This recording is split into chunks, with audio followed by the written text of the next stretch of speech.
Assalamualaikum. Hai guys, welcome to my YouTube channel.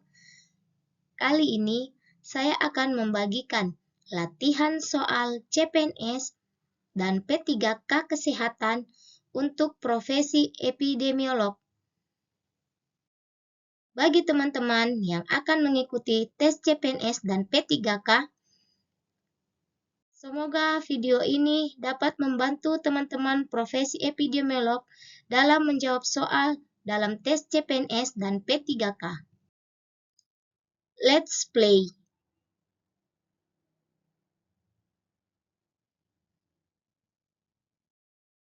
Soal pertama.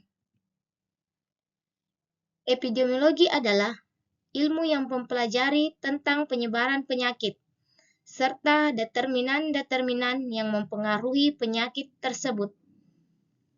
Dalam batasan tersebut mencakup elemen A. Individu, B. Populasi, C. Jenis kelamin, D. Budaya, E. Agama. 10 detik untuk menjawab.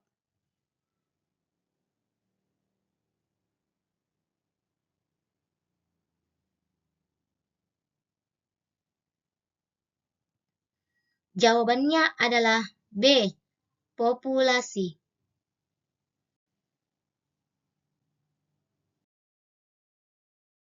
Pembahasan.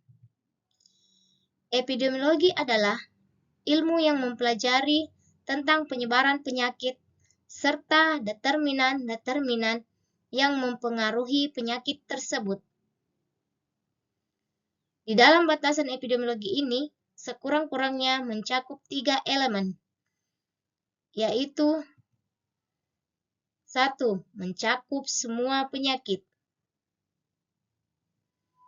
2. Populasi. 3. Pendekatan ekologi.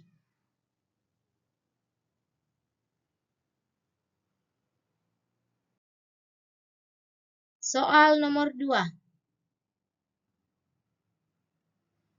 Seorang pria berumur 37 tahun mengeluh sering pusing-pusing dan pegal-pegal. Dari hasil anamnesis, lanjut didapatkan ibu memiliki penyakit hipertensi, ayah kanker paru, riwayat merokok aktif 15-20 batang per hari sejak umur 16 tahun. Olahraga dengan treadmill 1 kali per minggu. Dengan pemeriksaan fisik, BB 83,9 kilo, TB 170 cm, tensi 170 per 100 mm Hg, nadi 80 X per menit, respirasi 24 kali per menit.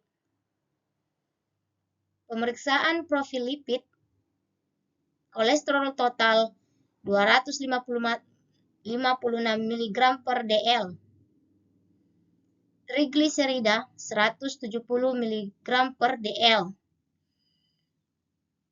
HDLC 40 mg per dl, LDLC 202 mg per dl. Hematologi rutin dalam batas normal. Asam urat 6 mg per dl. GDP 90 mg per dl. DG 2 jam, PP 98 mg per dl. Faktor risiko yang dimiliki oleh pasien di atas. A. 2. B. 3. C. 4. D. 1. E. 0. 10 detik untuk menjawab.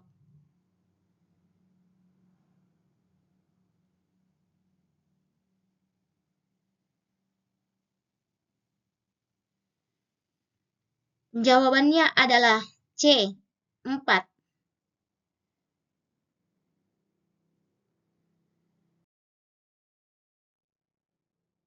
Pembahasan. Jenis faktor resiko. Pertama, menurut dapat tidaknya faktor resiko itu diubah.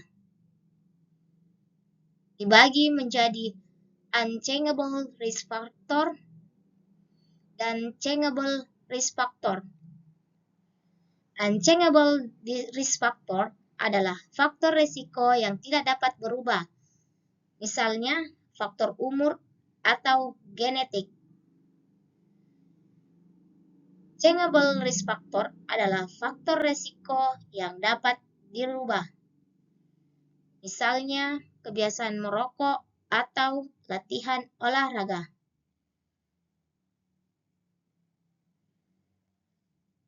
Faktor resiko menurut kestabilan peranan faktor resiko dibagi menjadi dua, yaitu suspected risk factor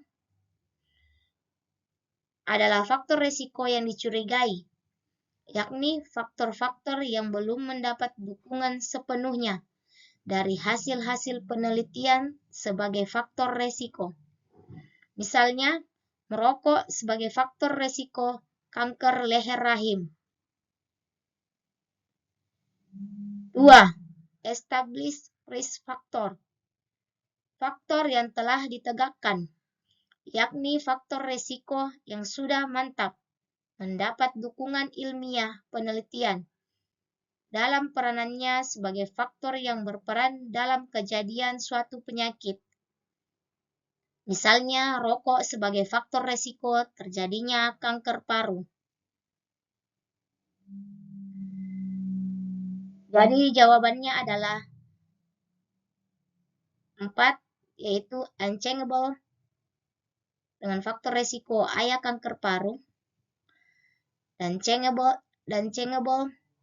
dengan faktor resiko riwayat merokok, olahraga kurang, dan kolesterol tinggi.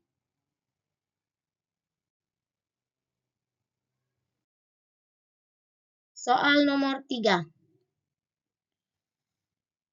Seorang peneliti yang melakukan analisis terhadap hubungan antara kebisingan dengan hipertensi pada pekerja PT X menemukan odds ratio sebesar 4,7 pada pekerja terpapar kebisingan di atas 85 dB dibanding yang tidak terpapar kebisingan.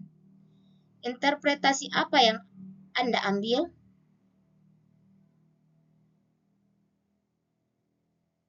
A. Kebisingan meningkatkan resiko terkena hipertensi sebesar 4,7 kali. B. Kebisingan meningkatkan kejadian hipertensi sebesar 4,7 kali. C. Kebisingan tidak berhubungan dengan hipertensi.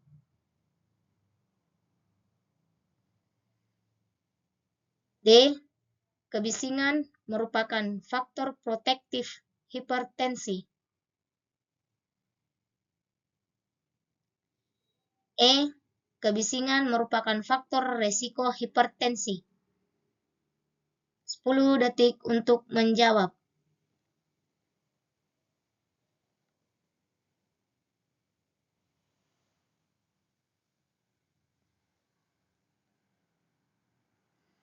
Jawabannya adalah A. Kebisingan meningkatkan resiko terkena hipertensi sebesar 4,7 kali.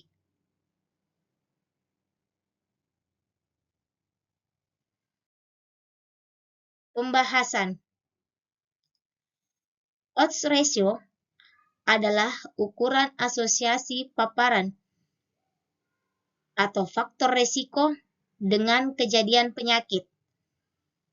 Dihitung dari angka kejadian penyakit pada kelompok beresiko atau terpapar faktor resiko dibanding angka kejadian penyakit pada kelompok yang tidak beresiko atau tidak terpapar faktor resiko. Soal nomor 4. Dalam menghitung jumlah kasus untuk memastikan adanya wabah penyakit, sumber data yang dipakai dapat berupa A. Catatan hasil surveillance dan survei di lingkungan masyarakat. B. Data penyakit setempat atau lokal. C. Rate penyakit dari wilayah terdekat atau nasional. D. Jawaban A, B, C benar. E. Jawaban A, B, C salah. 10 detik untuk menjawab.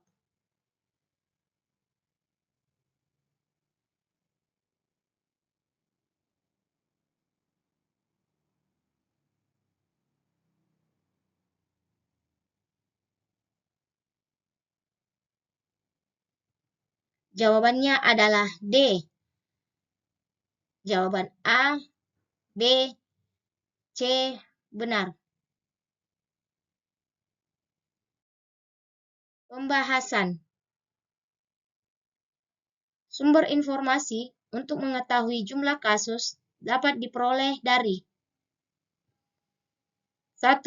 Catatan hasil surveillance untuk penyakit yang rutin harus dilaporkan.